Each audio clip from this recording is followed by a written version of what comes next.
1920 film shooting location, real horror story. दोस्तों, 1920 film India की सबसे ज्यादा पॉपुलर हॉरर फिल्म्स में से एक है। लेकिन क्या आपको पता है कि इसकी शूटिंग एक ऐसी जगह हुई है जिसके ऊपर खुद एक हॉरर फिल्म बन सकती है। एलर्टन कैसल दुनिया की सबसे हॉन्टेड जगहों में से एक है। ये सिर्फ अपनी ब्यूटी के लिए ही नहीं बल्कि अपने हॉरर लेजेंड्स के लिए भी फेमस है। लेकिन इसके बावजूद इस कासल में आज भी कई वीआईपी पार्टीज और गेट टुगेदर्स होते हैं। इसी के चलते विलियम्स फैमिली ने भी डिसाइड किया था कि वो अपनी छोटी बेटी कैरन की बर्थडे पार्टी एलर्टन कासल में ही थ्रो करेंगे। विलियम्स फैमिली कई सालों से लंदन में रह रही थी और उनकी छोटी बेटी कैरन 10 साल की होने वाली थी। कैरन का एक बड़ा भाई भी था जिसका नाम हैरी था। हैरी अपने घर में किसी से भी ज्यादा बात नहीं करता था। सबको लगता था कि शायद टीनेजर होने की वजह से वो शांत रहता है, मगर कैरन को हमेशा ही लगता था कि हैरी बहुत परेशान रहता है। हैरी ने अपने पेरेंट्स को एलर्टन कासल आने से कई बार मना किया था, मगर उन्होंने उसकी बात नहीं सुनी और कासल को 5 दिन के लिए बुक कर लिया। 5वें दिन कैरन की बर्थडे पार्टी थी। विलियम्स फैमिली जैसे ही एलर्टन कासल पहुंचे, हैरी के हाव भाव और ज्यादा बदल गए। ये बात कैरन ने नोटिस कर ली और उसने अपने भाई से पूछने की कोशिश की कि आखिर बात क्या थी, मगर वो कुछ नहीं बोला। उन्हें वहां पहुंचते पहुंचते रात हो गई थी और इसी वजह से विलियम्स फैमिली खाना खा के सोने चली गई। अपने रूम तक जाते हुए कैरन को स्टेयरकेस पर एक बच्चा दिखा जिसकी उम्र लगभग उसके जितनी ही थी। कैरन ने हाथ हिलाकर उस बच्चे को वेव किया, मगर वो बच्चा सीढ़ियों से ऊपर भाग गया। कैरन भी उसके पीछे पीछे जाने लगी और उसने देखा कि वो बच्चा उसके भाई हैरी के रूम में घुस रहा था। कैरन रूम के अंदर जा पाती उससे पहले ही उसने देखा कि हैरी दौड़ता हुआ अपने रूम से बाहर आया। उसके चेहरे पर एक अजीब सा खौफ था और उसका डर के मारे पसीना बह रहा था।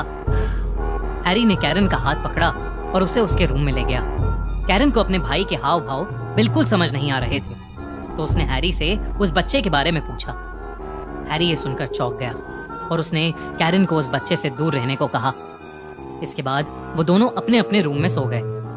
सोते हुए कैरन को ऐसा लगा कि जैसे उसके सर पर किसी ने हाथ रखा था और धीरे धीरे वो हाथ उसके गले तक जा रहा था और अचानक ही उसे चोक करने लगा था। कैरन ने जैसे ही आंख खोली उसके होश उड़ गए। हैरी उसके ऊपर बैठा उसका गला दबा रहा था। कैरन डर के मारे चिल्लाने लगी और तभी उसके पेरेंट्स भागते हुए रूम में आ गए। कैरन ने अपने पेरेंट्स को बताया कि कैसे हैरी उसे मारने की कोशिश कर रहा था। उसके पेरेंट्स ये सुनकर घबरा उठे। हैरी ने कभी भी ऐसा कुछ नहीं किया था। हैरी अचानक ही रोने लगा और कहने लगा कि जब उसने देखा तो कैरन की जगह कोई डरावना सा इंसान बेड पर सोया हुआ था और इसलिए हैरी ने उस पर हमला किया था। उसके पेरेंट्स को लगा कि शायद हैरी को किसी तरीके का भ्रम हुआ होगा, इसलिए उस रात उन्होंने हैरी को अपने रूम में ही सुला लिया। उस रात के बाद ज्यादातर हैरी अपने रूम में ही रहता था और वो अपने रूम की खिड़की से गार्डन में खेल रही कैरन को देखता रहता था। कैरन की बर्थडे पार्टी से 2 दिन पहले उसके मॉम डैड एलर्टन कासल से दूर किसी काम से गए थे। कैरन को कासल में अक्सर वो बच्चा नजर आया करता था जिसे उसने पहले दिन देखा था। उसी रात कैरन अपने रूम में बैठी अपनी बर्थडे ड्रेस को पहनकर देख रही थी कि तभी उसने शीशे में देखा कि वही बच्चा उसके रूम में झांक रहा है। कैरन जैसे ही मुड़ी तो वो बच्चा अब वहां नहीं था। कैरन दरवाजे से निकलकर कॉरिडोर में गई और उसने देखा कि वो बच्चा स्टेयरकेस के पास खड़ा स्माइल कर रहा था, मानो कैरन को अपने साथ खेलने के लिए बुला रहा हो।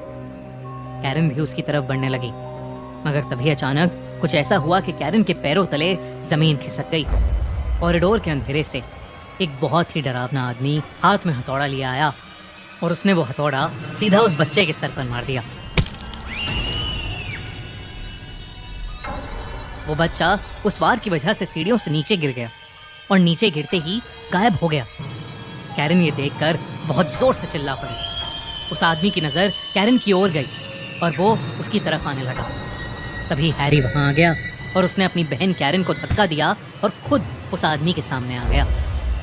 वो आदमी हैरी के आर पार हो गया और ऐसा होते ही वो आदमी भी वहां से गायब हो गया। मगर हैरी बुरी तरह कांपने लगा। उसकी आंखें सफेद हो गईं और उसके मुंह से झाग निकलने लगे। हैरी वहीं नीचे गिर गया और उसकी बॉडी अकड़ने लगी। वो बहुत ही ज्यादा भयानक लग रहा था। देखते ही देखते हैरी बिल्कुल शांत हो गया। उसकी मौत हो चुकी थी। ये देखकर कैरन सर से लेकर पांव तक खौफ में थी।